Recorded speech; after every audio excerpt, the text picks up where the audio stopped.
All right, look at this wonderful group. Thank you guys so much for coming to our 4th annual Women in Construction event.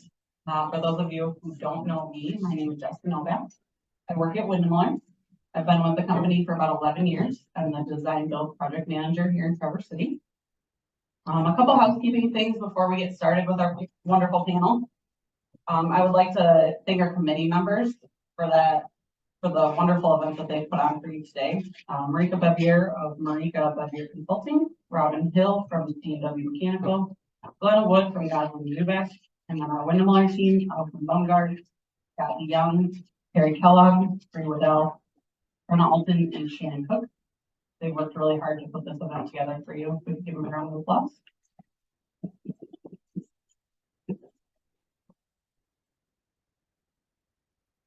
Also, we have a bunch of wonderful sponsors that have put this event on for you as well.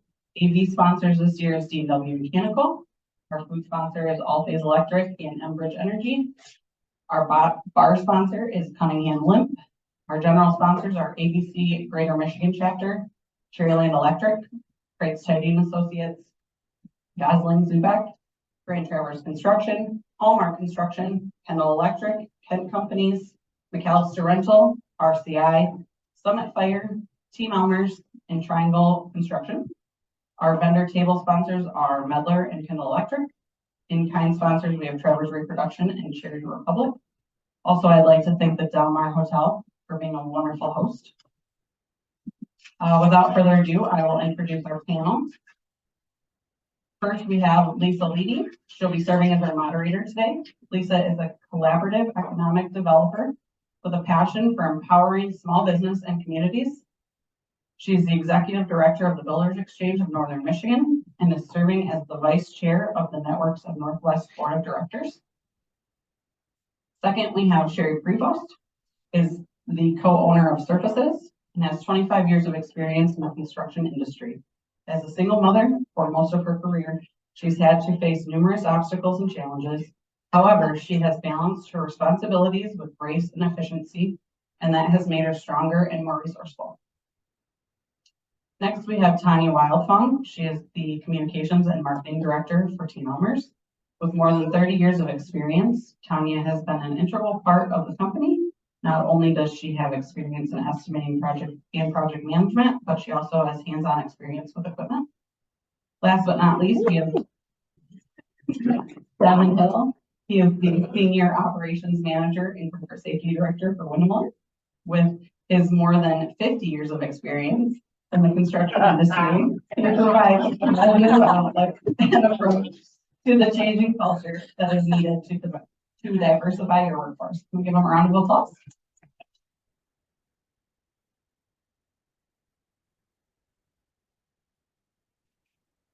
I'm going to hand it over to Lisa to start the panel discussion.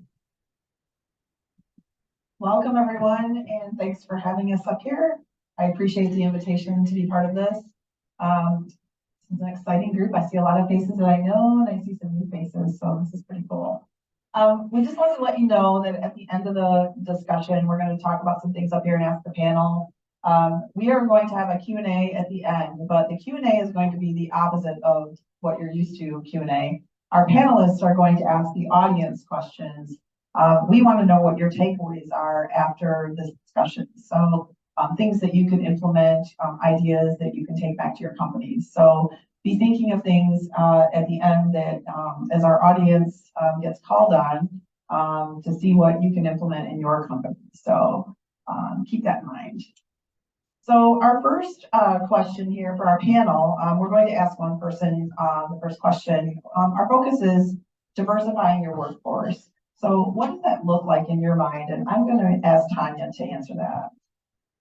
So today we're here to talk about women in construction, and that's one way you can diversify, but diversity means lots of things, right? It could be gender, it could be ethnicity, it could be age. We have a lot of tradespeople aging out or retiring, and we have multi-generational crews. So how are we trying to accommodate that? It could be neurodivergent, so people that are on the spectrum, and how are we accommodating their needs?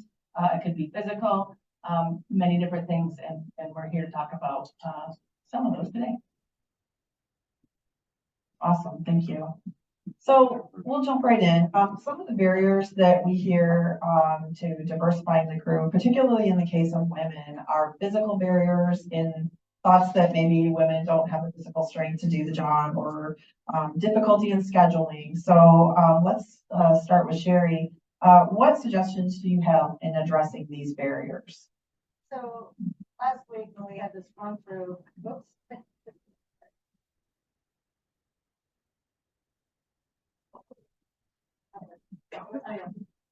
Okay, oh, sorry. So last week when we had this run through, I own, surfaces, and it's a metal stud drywall, acoustical, stucco company.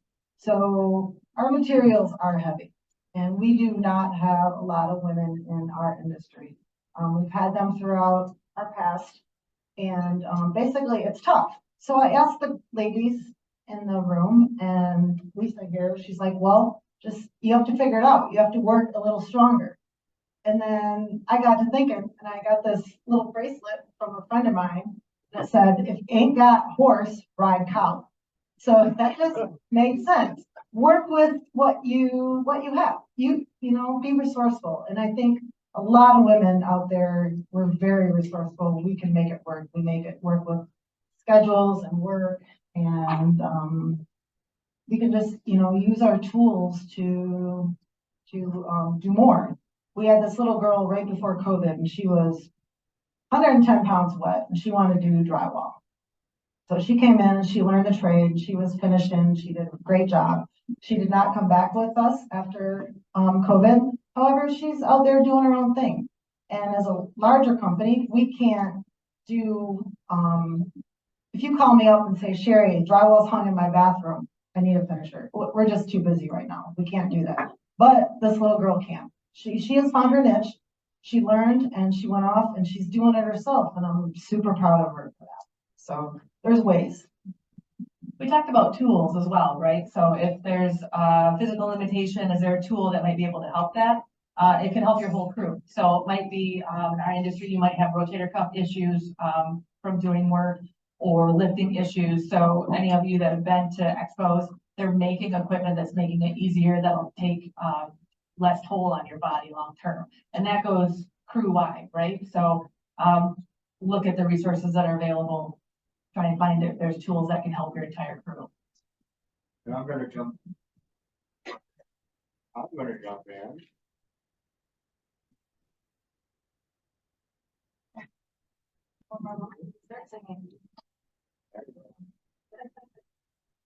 I'm going to jump in with taking that from tools to PPE and finding PPE that is appropriate and fits appropriate. So many times we've had employees come, whether it's too big, it's too small, but finding that PPE, finding those different elements too that fit and fit appropriately to keep them safe as well.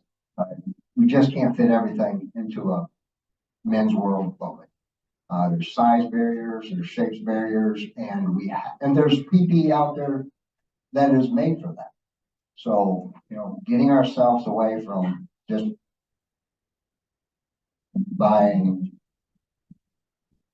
what you normally buy and finding out what will fit and what will accommodate that PPE. Our employees are safe as well.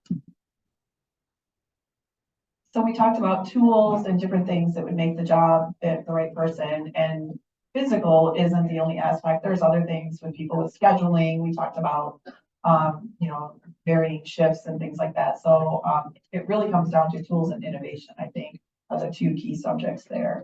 You talk about innovation. There's another thing we talk about, flexibility. So a lot of the trend now is work-life balance, and that's a challenge in the trades. How are we going to accommodate the new perception of work-life balance for people entering the trades? So it may be getting creative where you're split shifting, where you're accommodating where possible, where we're actually thinking we went from 100-hour work week to now it's 60, 70, and now people are looking for 40. So it is a challenge in our industry, and it is something that we're going to have to address and thinking how we can do that.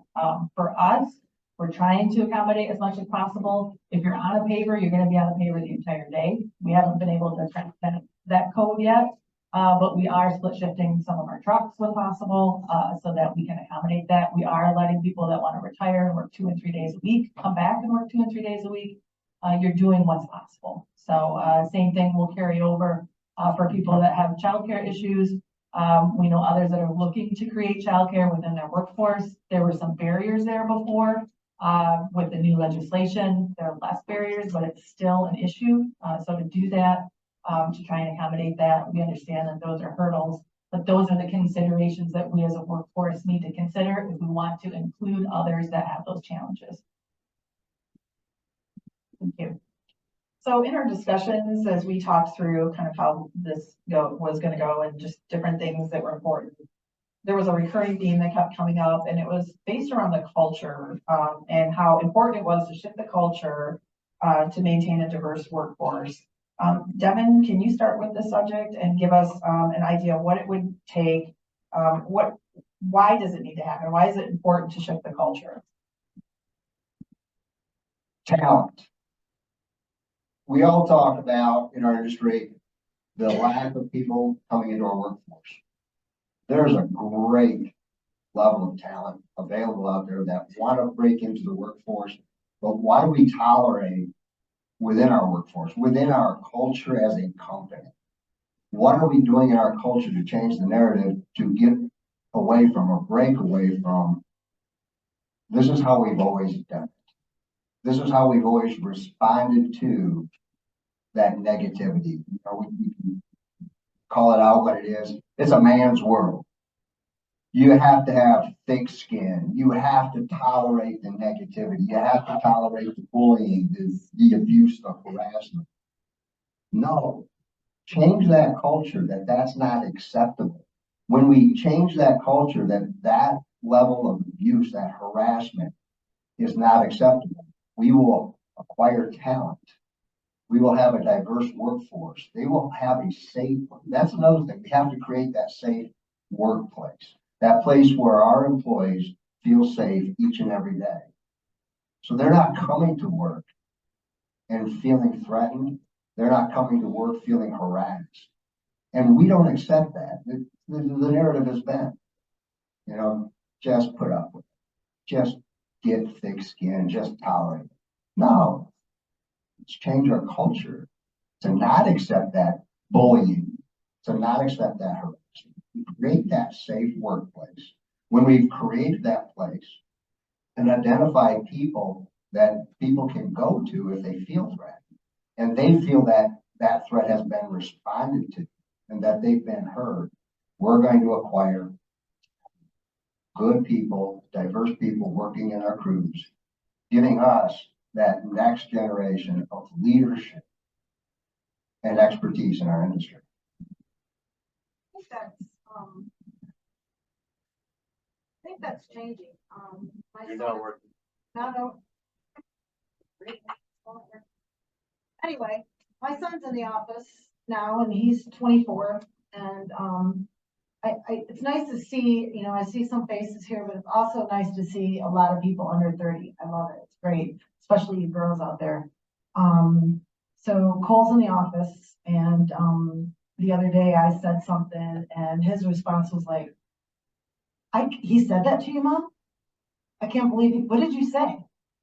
And I'm like, I didn't think anything of it. It just rolled off my back. But his response was, it kind of clicked. I'm like, wow, things are changing. That was good. It was good to see. So I think it's looking more positive out there for women, for sure. Yeah, and I would add, there's a lot of gray area now. It's not, you know, every generation it's better, but still silence is acceptance, right? So if you're not creating that environment like Devin spoke about and being silent about it, that's not creating the space for others to rise to it. It's creating a unconscious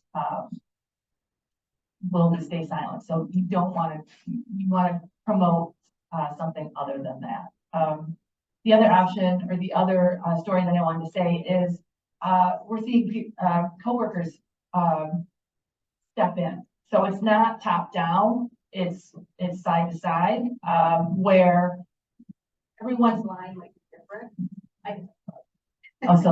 Everyone's line might be different. So it might be what you're saying to me because we have rapport, because we have trust in each other, that we're able to go a little bit farther than someone who's new may accept. And you need to know where that line is and that trust or that comfort level. But if someone says, like, that's unacceptable. If they say something like that's unacceptable, you need to realize that.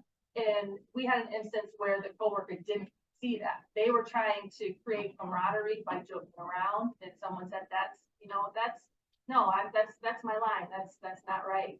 But he kept going, trying to make a connection where it was not a connection. And the coworker stepped in and said, "Guy, you're over the line. It's not right." So when you have that kind of culture where your coworker will step in, that creates a space where others can rise to the challenge.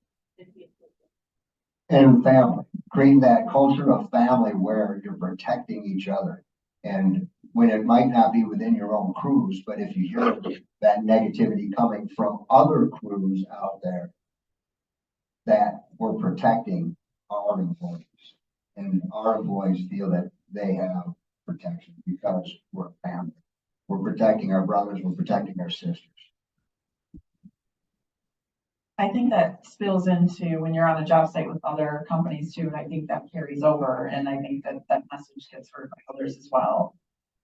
So what else would it take to make this shift in culture, do you think? What other things can companies do to kind of help their workforce? I can give an example. They've done studies, whether it was Google or social media, about conversational turn taking. And I know I've talked about this in the past, but if you go into a meeting or a safety talk or something and you make sure that everyone has a chance to speak equally versus one or two people monopolizing the conversation or monopolizing the input, you have a healthier team by making sure everyone is heard. And it takes time and consciousness to set it up. Like we all have great opinions. We all have things that want to be heard. Or you may have someone that sits back and is like, I'm not comfortable, my personality makes me less option. They don't want to share. They hold back. I'm just going to watch. But when you make the space safe for them to pull forward, or you tell them the expectation is for you to contribute, and you do that repetitively over and over and over again, it creates a space where everybody's heard. It creates a space where you're getting everyone's input. It creates trust. It creates that team atmosphere, and it just lifts everybody up. When you have someone monopolize, the trust's not there. Because why do I need to contribute? Why do I need to worry about safety? The other guy's going to worry about it. For safety, for an example, I don't need to worry about them doing unsafe practices because it's not going to affect me, but it does in the long term, right? So when we're making sure everybody is heard, everybody has a chance to speak, makes the team stronger. And for my men in the room, stop mansplaining. All the women know what that is. So yeah, show respect. Show respect. Include them. Include everybody in conversations, decisions, and ideas. Ask for input, and you will find that just a tremendous amount of great ideas that will come if we stop mansplaining. And if you need to know what that is, just turn to the lady next to you and ask.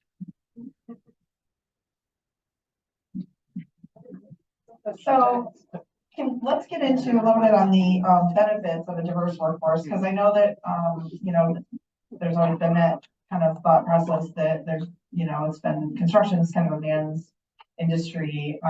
What are the benefits of a diverse workforce? You just get more ideas from people. The more diverse your workforce is, you're going to get newer, brighter ideas. You're going to hear ideas from an aspect that you probably never been thought of before. So just like you were saying, ask your employees, what do you think about this? And they might be like, what? You care about my opinion? But you might hear something that just blows you away as well. And creating that safe space. Retention. We're going to keep people longer because they're going to want to stay with us. They're going to want to stay working for you. because they know that they've got that space, that they can come to work, feel that they're heard, feel that they're valued. And that is just retention for all of us. We want to have that retention. The other thing might be is they might have, everyone has a talent, right? Everyone has something to share, and their job on this earth is to figure out how to share. And that's our job as coworkers, is to highlight that and raise them to the level to be able to share that. So it could be, if you can't lift a 70-pound bucket or drywall, it might be getting into the small spaces and do electrical network or whatever the small technical might be. If it's IT, talking to Victoria before, and she shows up and she's everyone's best friend when they show up, and she said, no, not until it's fixed. But it might be that, and be able to fix the issue and knowing what the steps, knowing where the bug is, right, in the IT department. Or it could be paving a driveway and being able to run the line so that you get the grade right, so you don't have one puddle in the middle of it. Everyone's got a talent. By asking everyone and including everyone and creating that space for it, you're finding where they're going to raise your company to the next level by highlighting their talents.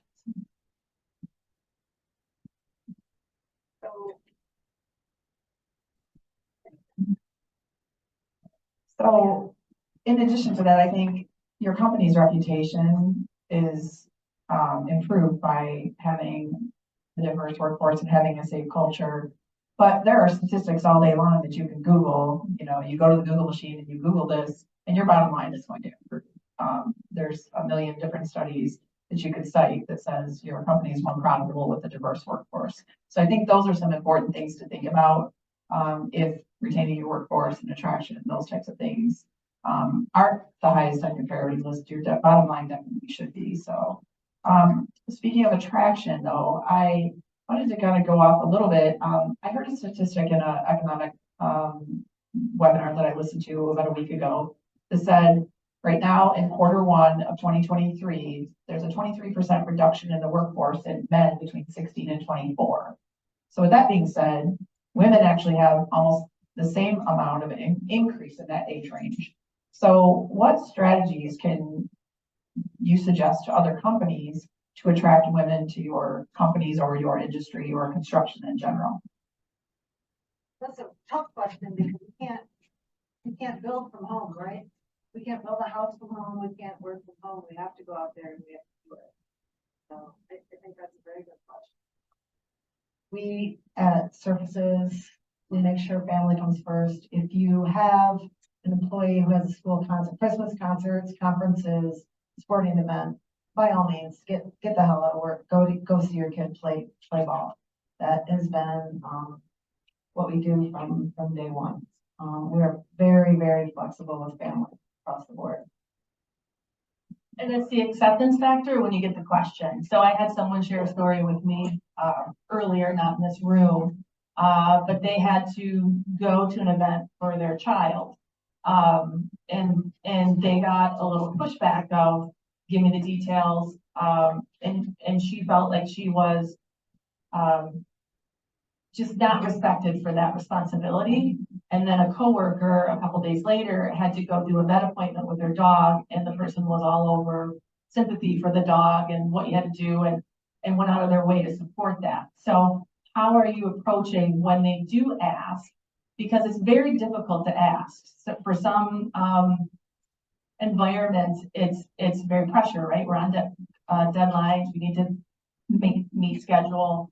So if they do ask, and you all know people that ask repetitively, so put that story aside, right? But when they do ask, it's typically for a good reason. So how are you approaching that? How are you respecting that and not making that feel like you shouldn't? Fairness. Looking at those occasions there where, you know, I gotta go coach my kids, so I'm leaving early. That's okay. You gotta go do something. How is that judged? How is that looked upon? How is that assessed and valued? So being fair. Women, men, just having that level playing field of fairness, obviously is going to, again, attract, create that space for acceptance.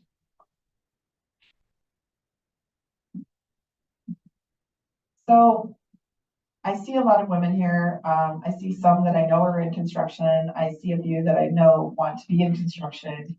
What advice do you have for any of those women or anyone else that wants to get into the industry? How about a piece of advice for those folks? I was actually thinking about this today. So, I work in the office, right? Typical, stereotypical women's work. That's what I do. However, my boyfriend left last weekend and, went down to Detroit to walleye fish. And while he was gone, he's like, well, you're not doing anything. Go insulate the granary for me. So I did. It's not hard work. Construction isn't hard work. It's a lot of organization and being prepared and a lot of dealing with people and knowing how to work with people and their attitudes and, what you get with certain employees. And you have to be organized with that. And you know how to, I guess, just organize people. And that's what it is. And a woman can do that. That's one of our top traits. The woman that's just, I really think a lot of women are very organized. Where, I look at my daughter and I look at my son and oh boy, she has, he's learning it. So I feel like you really have to be ready. For instance, I've never lived over my means. I've always saved. So when it was time to buy my dad out of our business, I was ready. I wasn't left behind. So I would say prepare and be ready for your opportunity and don't be afraid to step forward and say, hey, I'm here, I can do it. I would say my advice would be to ask. A lot of times we won't put our hand up until we're overqualified for the position that's open. So go when you have most of the skills, but you don't necessarily need all of the skills, and ask. I was away for the weekend when I took my daughter to Washington, D.C. on our class trip over the weekend, and we were in the hotel lobby, and I was overhearing another woman in higher up industry, and she was talking about how they had downsized the entire office. So they had let 3 people go and added 19 tasks, not tasks, responsibilities, to her plate. And she was talking to her female friends, and they were, describing all things that she had to do, all they were added responsibilities. And when she was done, she stopped by and said, oh, I like your, whatever, girl talk in the lobby, right? And I asked her, did you ask for a raise? And she's like, well, no. I'm like, well, do you have additional hours that you're spending? And she's like, yeah, but we were asking, do you, what additional resources are you going to provide and support her? Which is great, but now she's doing 4 people's jobs. And granted, she's not going to do all 4, but she has increased responsibilities, never thought to ask, am I going to be compensated for my increased responsibilities? And that's something that we need to do better at to make sure that we're being considered equal. And find a mentor, find somebody in the trades that you feel safe to have those conversations, asking, talking to, relying on those people. When you have challenges, just such a opportunity for us to increase, again, that diversity in our workforce by looking at mentoring opportunities, taking people that are really wanting to break into the trades. And it is a challenge to find women to, just interact, especially at the field level, to come into the trades. And we've, at Windemuller, have really focused on how can we attract that? How can we provide a safe work environment? How can we create an environment, whether it's woman to woman or even just as leaders, providing that mentorship to try to encourage their continued education, their continued advancement, and really focus on their career development so they feel valued. It's just finding that mentor, finding that person that you can have those conversations with, to know that you're in the right place, to know that you should be asking questions and having that transparency. I want to reiterate a little bit about what you're talking about, Tanya, as far as a raise. How many people get given money to them just out of the kindness of people's heart? It doesn't happen very often, does it? How much money do you get when you actually ask for it? Like, you need to stand up and ask your boss, if you feel like you need more money, you need to have that conversation with him. Because, or her. So, because they have a lot going on. And we have 25 employees and then another, maybe dozen and subgroups and stuff. And we have a lot going on. So what you're making a week, my brother he might not even know, honestly. So if you feel like you deserve a raise, you need to stand up. Nobody's going to advocate for you except yourself. And you need to learn how to do that. Because what can they say? No. So go get another job. Now's a great time to get another job. Not everybody's hiring. And that's why we have to have retention. We have to recognize the talent, we have to pay for the talent.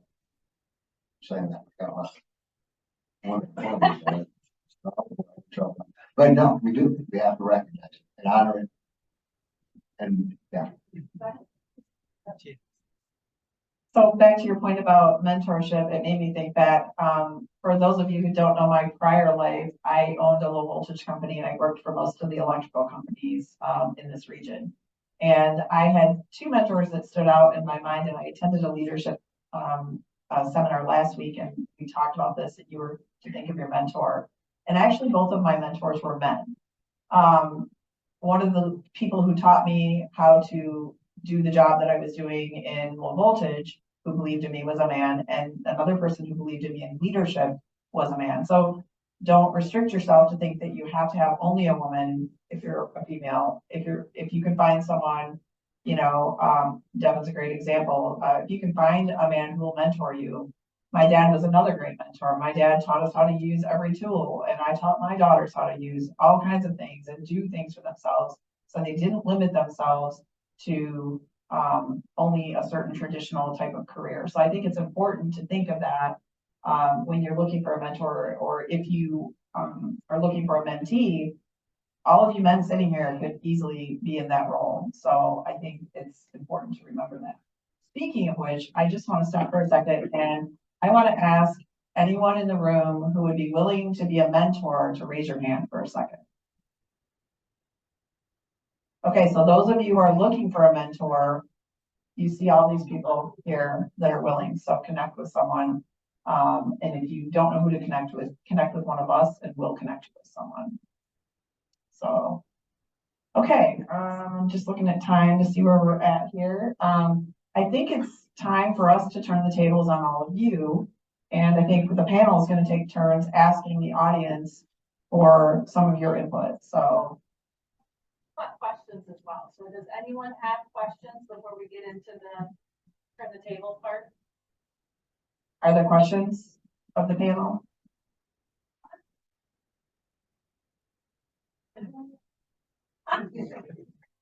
Some more questions? As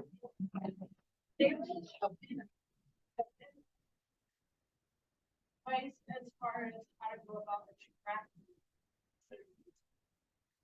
So the question is for attraction, how advice to attract women to your company.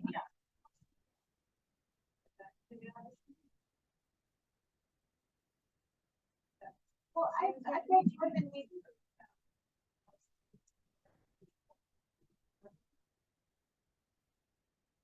I honestly think we just need to spread the word. There's obvious holes in the employee. Everybody needs people, especially in our trade. We need people. And those holes can be filled by women. We're more than capable. And honestly, you guys would be making 20, 30%, maybe even more than what you're making right now in the trades. It's a great time to be a tradesman. So just spread the word. Yeah, I would say images is very powerful. So if you can see it, you can be it. So a lot of times if you don't see yourself represented, you don't think of that as an option.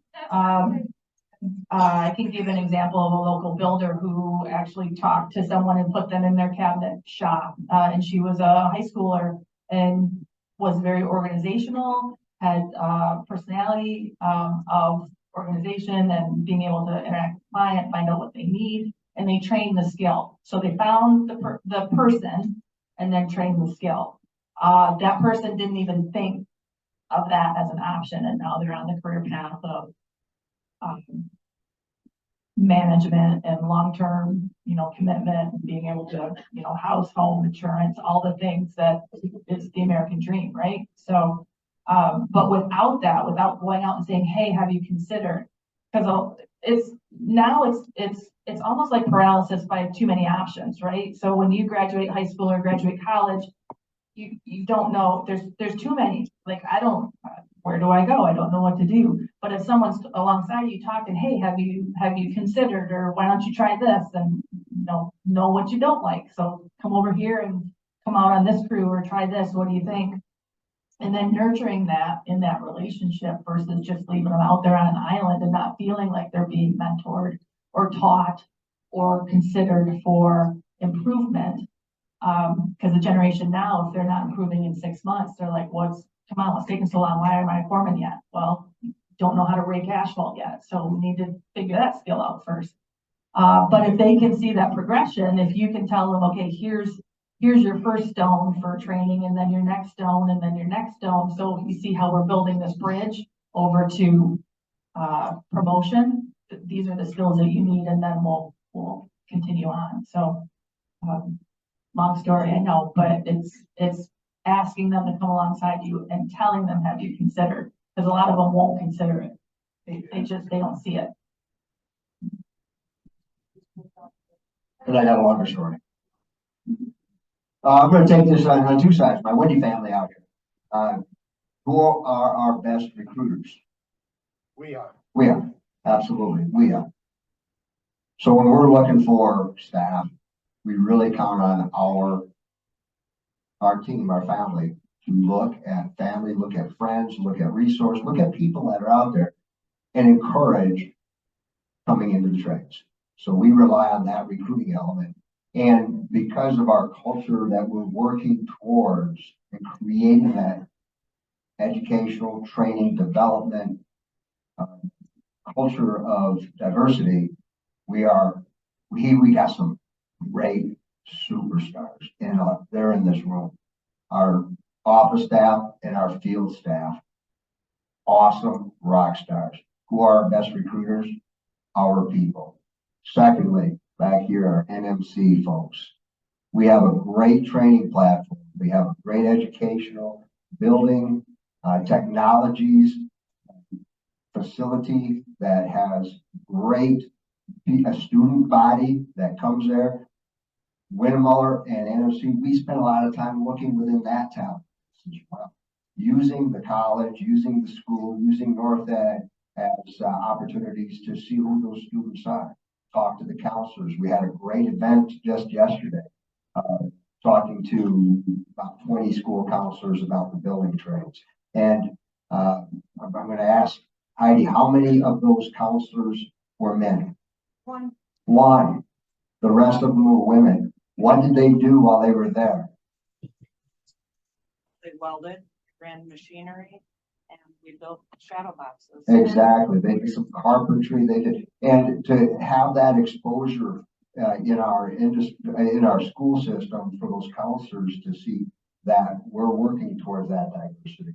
We're working towards recruiting and providing opportunities, skilled trades opportunities for that workforce. That again is a platform for us to keep an eye out, to watch and look towards where are we recruiting our people from within, and looking at the educational facilities such as NMC, Grand Rapids, GRCC. Over in Midland, we got the Greater Michigan Career Academy, or Construction Academy. We got the West Michigan Construction Institute. We have those trade schools. Are we looking inside them to see who's taking classes, or maybe sending people to those classes, giving them that structured education? So those are some great resources. I hope that. I would add, to take that further, even into a younger, all of you that have small kids, or those of us who have grandkids. I just had a new grandbaby a few hours ago. So I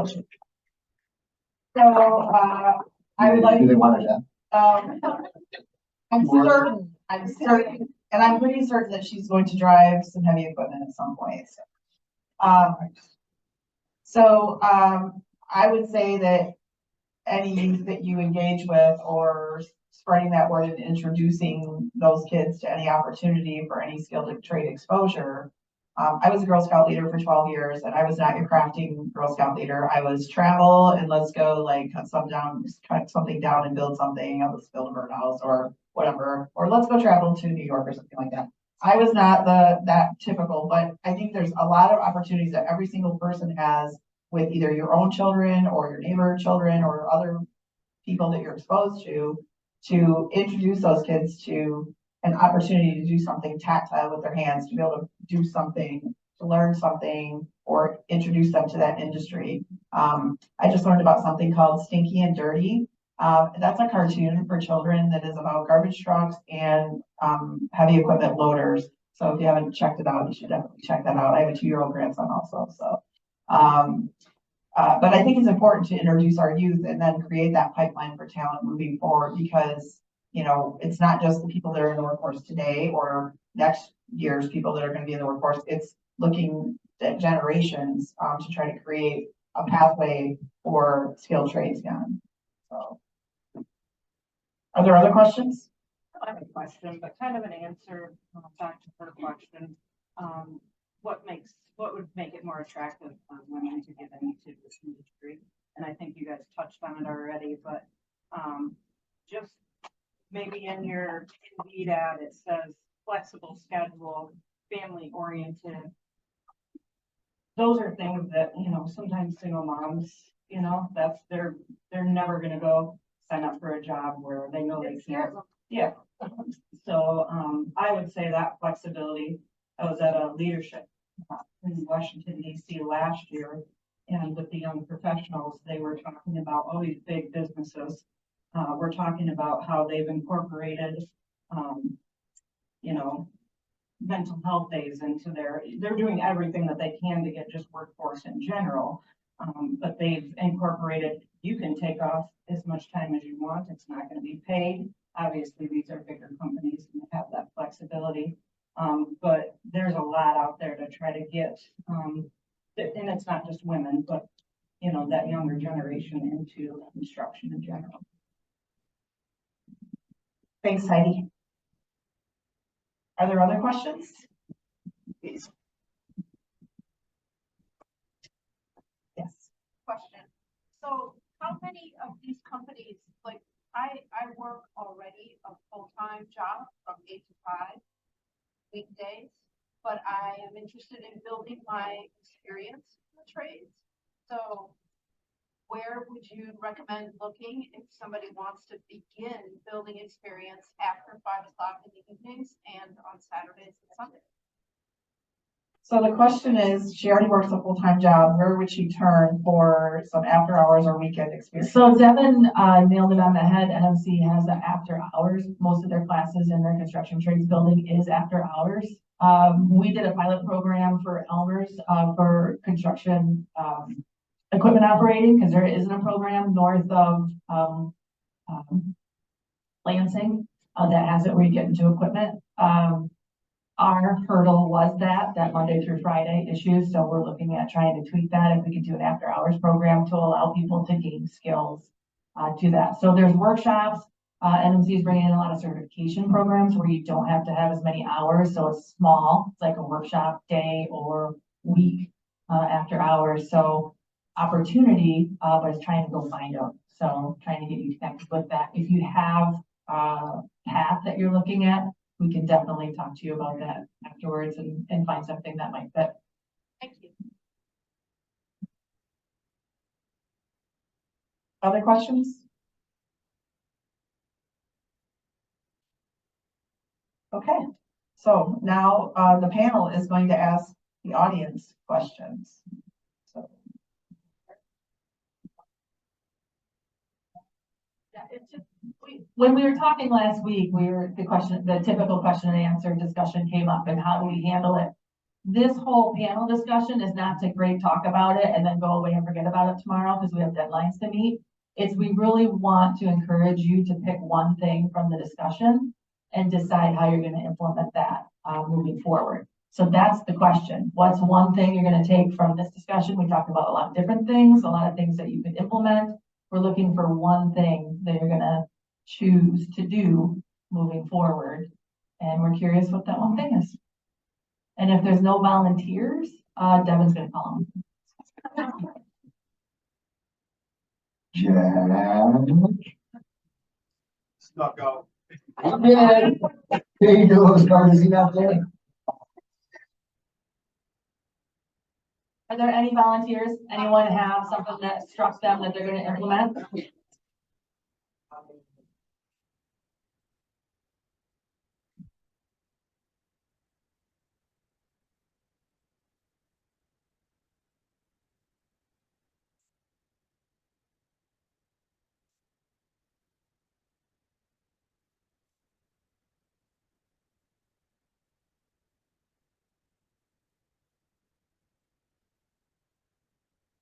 If we take the opportunity to mentor that person, then maybe the next experience will be better for both of us and gives them a shot at their next level. So my takeaways would be mentoring opportunities. Yeah, and so important to set time, right? So when you started doing tool talks every day, they might have been a little bumpy, a little uncomfortable, but now it's old habit, right? So you do them to make sure everybody stays safe. Same thing with mentoring by setting the time, by creating the space and holding yourself accountable. You're going to bring someone else up in the industry that's going to be able to, again, mentor someone else and mentor someone else. So it's a ripple effect. Definitely useful. Anyone else have a takeaway? I would say that was already mentioned earlier, so from a takeaway standpoint, so my name is Brianne Pitchford. I'm Vice President at Triangle Associates, and I think the biggest thing for recruiting women in the industry really is that representation matters. So when you're out looking for workforce, making sure that you're representing that workforce that you want to pull from. So when we go to conferences and we go to recruiting events, just from a diversification standpoint, again, across the spectrum, creating space that a career in construction can look like everything, right? From a marketing professional to a finance professional to a trades professional. So I think that that's the biggest thing. I would also say from a selling standpoint, like as a woman in construction, when we start and we think about what do we want to do for a career and we start looking at the metrics of what we make wage wise, when we compare ourselves to our male peers, we got to be intelligent about it from a standpoint that you can't just look dollar to dollar. We traditionally choose careers that pay less, right? So back to the point that the trades pay very, very well. That's something that we need to make women aware of. So that's it. Hi, I'm Shelley Vandermeulen. I do not work in the construction trades, although I had the great opportunity of being with the counselor group yesterday, and I did learn a couple of new skills. For those of you who know my husband, don't tell him anything. But anyway, I work with the schools and I actually do career exploration and I help get teachers and educators to experience these things. And I help with student events all the time. So in fact, when you're talking about being role models, like tomorrow, we are going to be in Kingsley doing career day and we have vehicles coming in the morning to work with elementary school kids. Great opportunity. Kids get to see things. You know, they get to see, and actually, yeah, if we can see women doing some of these trades, that's fantastic. I always am trying to recruit for that. But we also have speakers that come. We do stuff throughout the school. So if you're in this area, feel free to check with me if you want to be a volunteer for any type of event. But otherwise, check with your kids' schools or your neighbors' kids' schools. Counselors are always looking, teachers are always looking for somebody to come in and make those connections. Even like, how do you use math in the classroom? How do you, I mean, in your workplace, how can they connect that in the classroom? All those kinds of things are really helpful. And there are tons of opportunities out there. Teachers and counselors want to do those things, but they don't always have time to track you down either. And so I'm not trying to put it all on you, but anyway, I just wanted to say thank you for those of you. There are many in here that I know that are Sherry Land's gonna come tomorrow. Heidi's coming tomorrow. I don't know, there's a bunch of them. We were just yesterday, we had a bunch of them helping us out with the counselors. So it's a great opportunity. So thank you. We are spreading the word and more counselors are listening.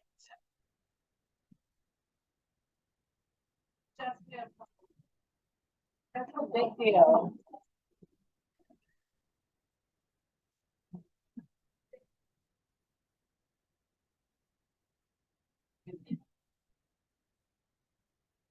I'm afraid so.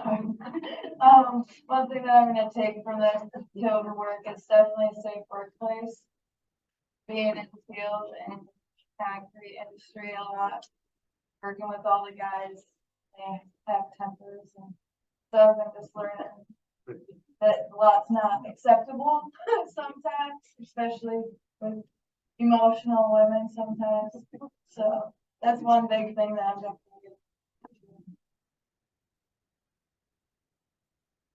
Anybody else? Going, hold on. Be quick. I'm trying.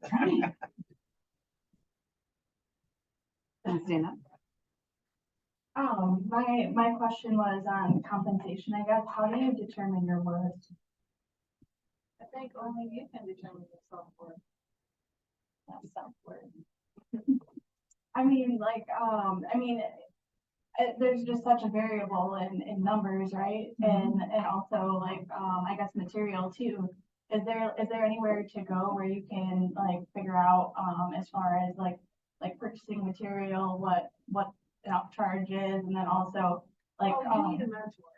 You need someone, is that what you're getting at? Like how to get a job and.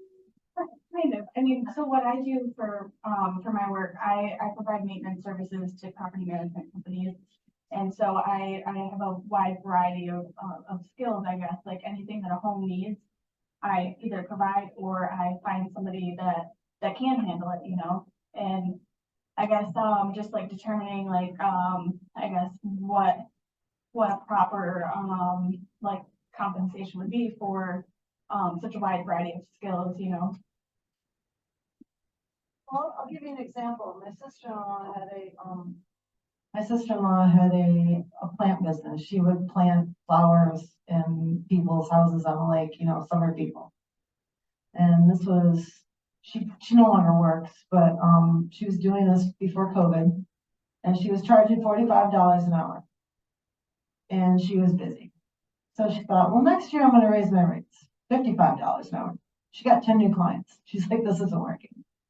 So there you go. I think, you know, when you sell something on Facebook Marketplace and nobody answers your ad, well, you're asking too much. If you get a lot of response, then you're right there where the market is. And if you get busy, raise your price. Thank you. I would say there's also data available to you that you can reach out to that, Networks of Request has a ton of data on their website actually, but there's also specific market share data that you can reach through the Department of Labor and other resources. It's free that you can just use the Google machine and get that information. SCORE has a free mentorship program. So if you tell them your parameters, they will match you with a mentor. It's no cost. It's through the Chamber of Commerce. And you'll be able to have those longer conversations because what you're asking is more in depth than a 1 or 2 sentence answer, right? It's business plan, it's marketing, it's workflow. So there's that component and having someone walk through that and then talk through the pros and cons of each is going to be my most beneficial for you. Yeah. You can keep doing what you're doing, it's much needed, right?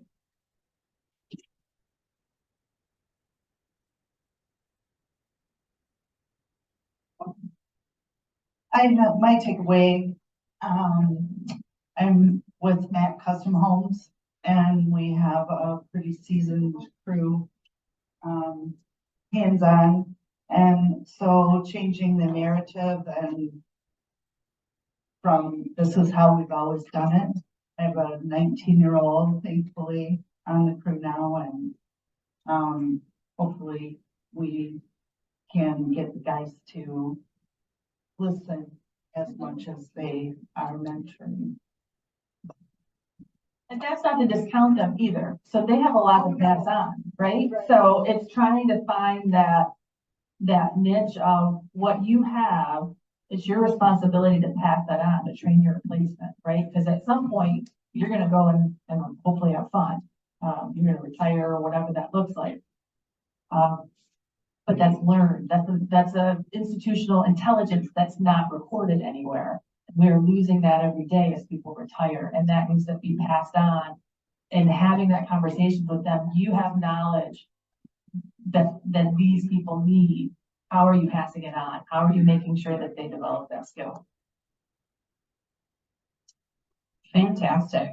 Thank you, panelists, so much for all of your insight. Thank you, audience, for your participation. Your participation has given someone else in the room perspective and is gonna open up a door for somebody else to go in a good direction. So thank you all. Thank you to our Zoom guests as well. Big round of applause.